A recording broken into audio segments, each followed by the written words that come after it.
Hello दोस्तों, तो आप लोगों का यूनिक हिस्ट्री सेंटर में स्वागत है। तो बेसिकली आज हमारी जो बहुत ही ज़बरदस्त वीडियो होने वाली है, क्योंकि इस वीडियो में एक नए चैप्टर की शुरुआत करेंगे और इसमें जो हमारा फर्स्ट पार्ट होगा। और बेसिकली मैं आपको बता दूं इसमें, ठीक है, कि जो स्टार्टिंग में हम जो फर्स्ट वीडियो इसमें हम कुछ टर्म्स को पढ़ेंगे, मतलब कुछ शब्दों को पढ़ेंगे कि होता है, कुछ डेफिनेशंस को पढ़ेंगे, ताकि हमारा जो हम चैप्टर की जब आगे जाएंगे तो हमारे पूरे का पूरा चैप्टर इन शब्दों के पे आधारित होगा। तो फाइनली अगर आप लोगों ने इससे पहले की वीडियोस नहीं देखी तो 9 चैप्टर वो ऑलरेडी के अपलोडेड हो चुके हैं। तो आप लोग क्या प्लेलिस्ट पे विजिट कीजिए और आप हर एक वीडियो को, हर एक चैप्टर्स को बड़े सीक्वेंस वाइज देखिए। क्यों? क्योंकि आपको हर एक टॉपिक बिल्कुल इजीली क्लियर रहेगा। इससे क्या होगा कि जब आप बुक वगैरह रीड आउट करोगे तो उससे क्या होगा कि आपकी हेल्प मिलेगी। तो हम इसमें स्टार्ट करेंगे कुछ डेफिनेशंस के साथ, ठीक है। और ये बहुत ही इंपॉर्टेंट चैप्टर है, जो इसमें से यहाँ पर 6-7 नंबर के क्वेश्चन आपसे ऑब्वियसली पूछे आते हैं। तो पहले हमारे जो डेफिनेशन देखेंगे कि श्रमिक कौन होता है, व्हाट इज मतलब लेबर। लेबर का मतलब क्या होता है? सिंपल सा है।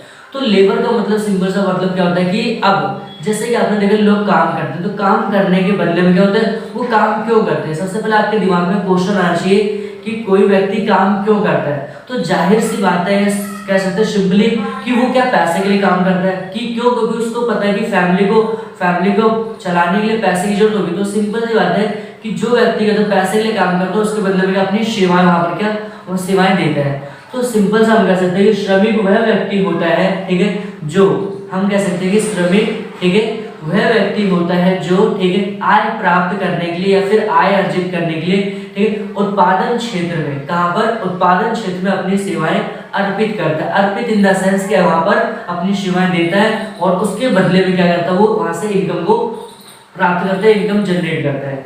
तो बेसिकली जो होता है इस चैप्टर के थ्रू हम बात करेंगे कि जो मजदूर होते हैं उनको कई कैटेगरी में बांटा गया, या श्रमिक जो होते हैं उनको कई भागों में बांटा गया। तो सिंपल से जो श्रमिक होते हैं उनको पहले तो 2 भागों में बांटा गया। क्या होता है? पहला एक स्वयं नियोजित मजदूर होता है, दूसरा, ठीक है, दूसरा भाड़े के मजदूर क्या होते हैं, ठीक है। ये हमें समझना है, छोटे छोटे डेफिनेशन को क्लियर करना है, ठीक। तो पहले हमें समझना स्वयं नियोजित मजदूर। स्वयं नियोजित मजदूर का मतलब क्या होता है? सेल्फ एम्प्लॉयमेंट कह सकते हैं। कि आप शब्दों को समझो कि स्वयं नियोजित मतलब कि ऐसा कोई बंदा, ठीक है, जो सीधी सी बात है कि अपने कार्य, फिर अपने व्यापार, अपने व्यवसाय में क्या लगाओ।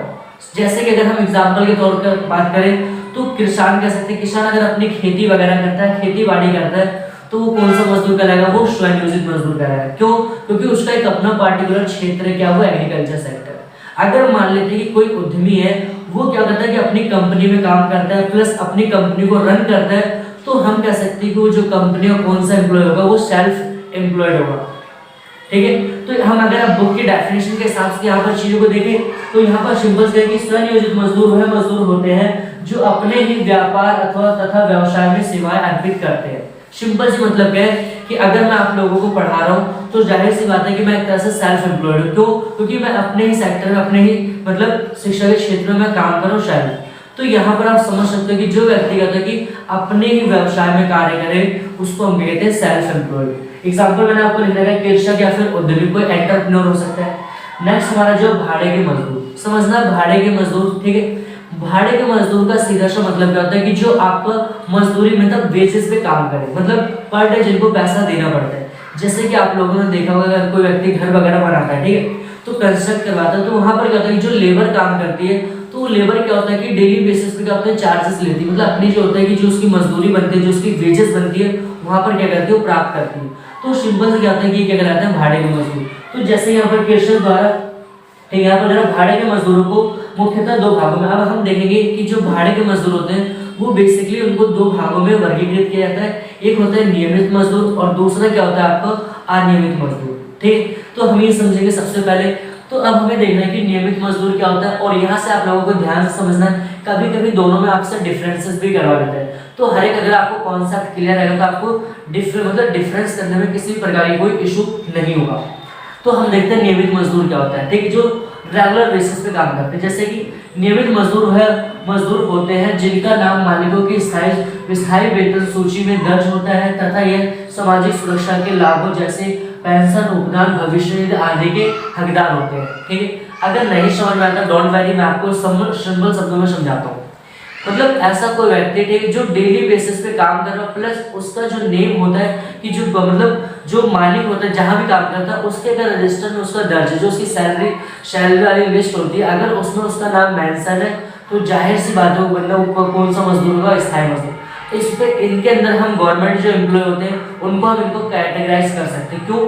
क्योंकि जितने भी गवर्नमेंट एम्प्लॉय होते हैं तो ऑलमोस्ट सारे के सारे जो एम्प्लॉय का जो नाम होता है वो सरकार के पास क्या रजिस्टर्ड होता है। तो सिंपल वही कह रहा है। और प्लस ये लोग क्या होता है कि जो सामाजिक सुरक्षा के लाभ होते हैं, सामाजिक सुरक्षा का मतलब होता है कि जो सरकार द्वारा एडिशनल जो बेनिफिट फैसिलिटी जो दी जाती है उसके क्या होते हैं यहाँ पर वो लाभदार मतलब लाभ कह सकते हैं कि हकदार होते हैं। जैसे कि पेंशन हो गया, उपदान हो गया, भविष्य निधि आदि के क्या हकदार होते हैं। अब ये सारी चीजें होती जैसे आपने देखा कि अगर कोई व्यक्ति है गवर्नमेंट है, ठीक, अगर कोई गवर्नमेंट अधिकारी है इन द केस एज और मतलब एज अबाव हो जाने के बाद जब वो रिटायरमेंट होता है, रिटायरमेंट होने के बाद सरकार द्वारा क्या होता है कि उसने तो सरकार के लिए सेवाएं दी, लेकिन एक ऐसी सरकार की रिस्पॉन्सिबिलिटी होती है कि अब क्या होगी उसकी जो आगे की लाइफ होगी वो गवर्नमेंट का उसको हैंडल करेगी। तो उसको हैंडल करने के लिए बेसिकली गवर्नमेंट के द्वारा कुछ उसे सपोर्ट किया था, जैसे कि पेंशन के रूप में, कोई उपहार वगैरह के रूप में या फिर उपदान वगैरह के रूप में। तो ये क्या होता है, ये सरकार उसमें मदद करती है। दूसरा जो हमारा होता है वो होता है अनियमित मजदूर। आप इसका अपोजिट कह सकते हो, सिंपल सी बात है कि अपोजिट कह सकते हो।